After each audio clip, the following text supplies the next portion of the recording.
Assalamualaikum warahmatullahi wabarakatuh. Di sini kami dari kelompok 6 yang akan menjelaskan tentang soal tes benar salah dan soal tes pilihan ganda. Sebelumnya perkenalkan kami dari kelompok 6 yang beranggotakan Alvina Nimasujaro dengan NIM 20110107009, Eklovina Iwansyah Romaduni Pratiwi dengan NIM 20101070021, Mita Dwi Rosita dengan NIM 20210107005, dan Wardatul Mahfiro dengan NIM 20210107020. Assalamualaikum warahmatullahi wabarakatuh. Saya Mita Dwi Rosita dengan NIM 202101070005. Di sini akan menjelaskan tentang soal tes benar salah. Di sini poin-poinnya yaitu pertama, kelebihan format benar salah, yang kedua, kesalahpahaman. Yang pertama, kelebihan format benar salah. Jadi alasan dasar untuk menggunakan soal tes benar salah itu adalah karena soal tersebut menyediakan cara sederhana dan langsung untuk mengukur hasil penting dari pendidikan formal. Argumen sebagai ukuran pencapaian pendidikan. Yang pertama, hakikat presentasi pendidikan adalah penguasaan pengetahuan lisan yang bermanfaat. Yang kedua, semua pengetahuan verbal dapat dinyatakan dalam proposisi. Yang ketiga, proposisi adalah setiap kalimat yang dapat dikatakan benar atau salah. Yang keempat, luasnya penguasaan siswa terhadap suatu bidang pengetahuan tertentu. Selanjutnya yaitu efisiensi item benar salah.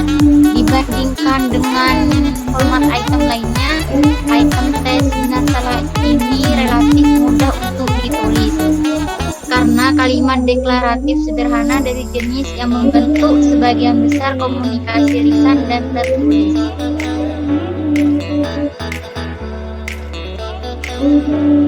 Selanjutnya perbandingan dengan soal pilihan ganda. Jadi pada soal benar salah itu jumlah alternatif yang umumnya ditawarkan kepada peserta ujian dan pada ketegasan atau kekhususan tugas yang disajikan.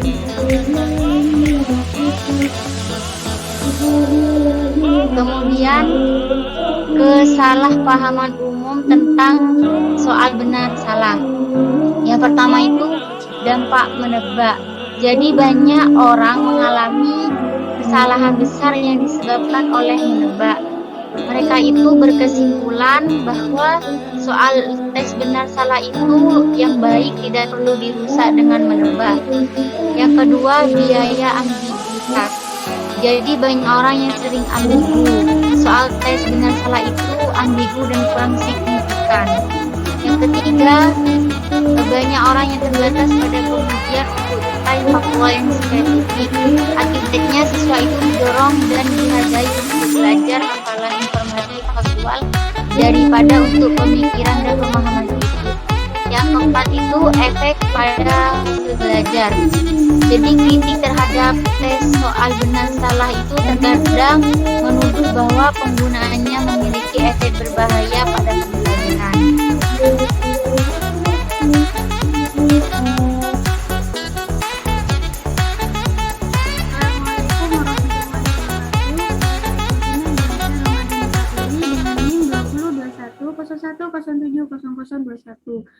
Di sini saya akan meneruskan presentasi dari teman saya,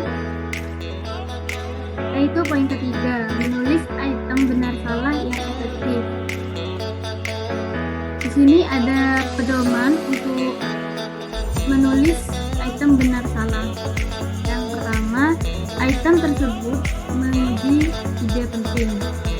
Kedua, soal tersebut menguji pemahaman. Yang ketiga, jawaban yang benar untuk suatu item dapat dipertahankan. Keempat, jawaban untuk bukti tes yang baik dan jelas bagi siapapun. Ini menguji pengetahuan khusus.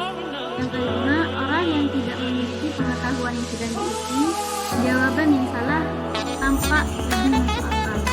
Yang keenam, item diungkapkan dengan jelas berdasarkan penelitian. ke-7 item ditulis dengan singkat.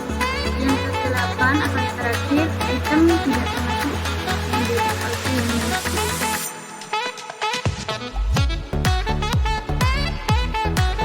Selanjutnya ialah mengurangi ambiguitas. Mengapa item pilihan ganda jarang dikritik karena itu, tetapi item benar salah tampaknya disalahkan karena keteraturan? Dengan item pilihan ganda, respon yang tampaknya lebih paling benar relatif terhadap otak lain dapat dikatakan. Ada perbandingan relatif yang melekat pada item tersebut. Dengan item benar salah, bagaimanapun pernyataan biasanya mutlak dan peserta ujian mencari struktur pengetahuan mereka untuk alternatif. Selanjutnya, meningkatkan diskriminasi item. Tugas item tes adalah membedakan antara mereka yang memiliki kemampuan dan mereka yang tidak menguasai pengetahuan. Terlepas dari teknik interpretasi yang akan dibuat dari skor, mereka yang telah mencapai perintah harus dapat menjawab pertanyaan dengan benar tanpa kesulitan. Mereka yang kurang harus menemukan jawaban yang salah untuk didiskriminasi. Untuk menghasilkan item yang akan didiskriminatif dengan cara ini adalah salah satu seni menulis item. Berikut ini adalah beberapa cara di mana item benar salah dapat diproduksi untuk mempromosikan diskriminasi, yaitu yang pertama, gunakan lebih banyak pertanyaan yang salah daripada yang benar. Yang kedua, tata item supaya logis dan akal, menunjukkan jawaban yang salah. Yang ketiga, buatlah jawaban yang salah konsisten dengan kesalahpahaman populer atau kepercayaan populer, tidak relevan dengan pertanyaan. Yang keempat, gunakan penentu spesifik secara terbalik untuk mengacaukan kebijakan tes. Yang terakhir, frasa lain dalam pernyataan palsu yang memberi mereka cincin kebenaran. Penjelasannya bisa dibaca sendiri dalam makalah. Selanjutnya, beberapa item benar salah. Item benar salah ini mirip dengan item pilihan ganda, tetapi daripada memilih satu jawaban terbaik dari beberapa alternatif, peserta ujian menanggapi masing-masing dari beberapa alternatif sebagai pernyataan benar salah yang terpisah. Pernyataan terpisah ini memiliki akar yang sama seperti item pilihan ganda, tetapi sejumlah alternatif terkait mungkin benar. Cukup sekian presentasi dari saya, selanjutnya akan dilanjutkan oleh teman saya.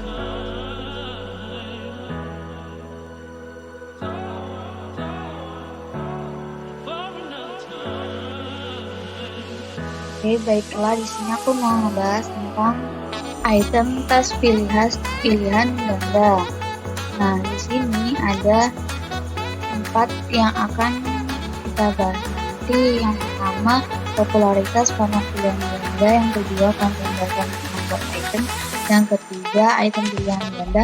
Dan yang keempat, mempersiapkan pilihan jawaban. Oke, yang pertama tentang popularitas pilihan ganda. Nah, soal pilihan ganda sendiri telah lama menjadi bentuk ide tes objektif yang paling banyak digunakan. Nah, mereka beradaptasi dengan pengumpulan hasil pendidikan yang paling penting, yaitu pengetahuan, pemahaman, dan penilaian kemampuan untuk memecahkan masalah dan untuk merekomendasikan tindakan yang tepat. Membuat prediksi hampir semua pemahaman atau kemampuan yang dapat diuji melalui bentuk item lainnya seperti penyelesaian jawaban singkat, benar salah, menjodohkan, atau esai dapat juga diujikan dengan cara soal pilihan ganda.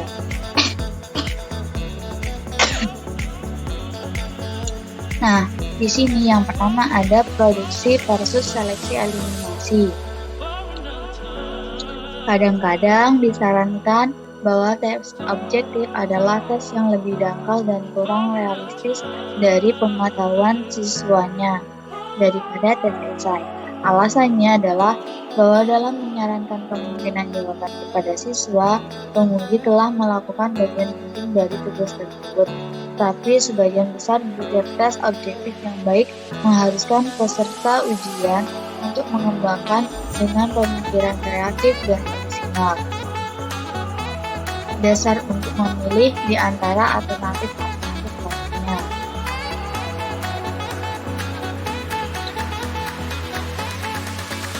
Yang kedua yaitu proses eliminasi. Siswa terkadang sampai pada jawaban yang benar untuk soal pilihan ganda melalui proses eliminasi. Menolak opsi yang tampaknya tidak memuaskan yang akhirnya ditinggalkan dengan menyisakan satu opsi yang disebut dengan jawaban benar. Bukan karena mereka memiliki dasar untuk memilih secara langsung, tetapi hanya karena tidak ada yang akan melakukannya.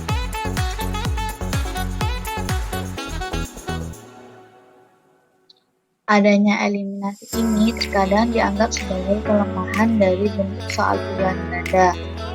Dibebankan bahwa siswa mendapat sedikit untuk mengetahui sesuatu yang mereka benar tidak tahu. Namun, sebagian besar ahli konstruksi tes tidak menyetujui proses menjawab dengan eliminasi dan tidak menganggapnya sebagai tanda kelemahan dalam butir-butir pilihan ganda secara umum. Dalam proses butir-butir yang prosesnya sangat berguna.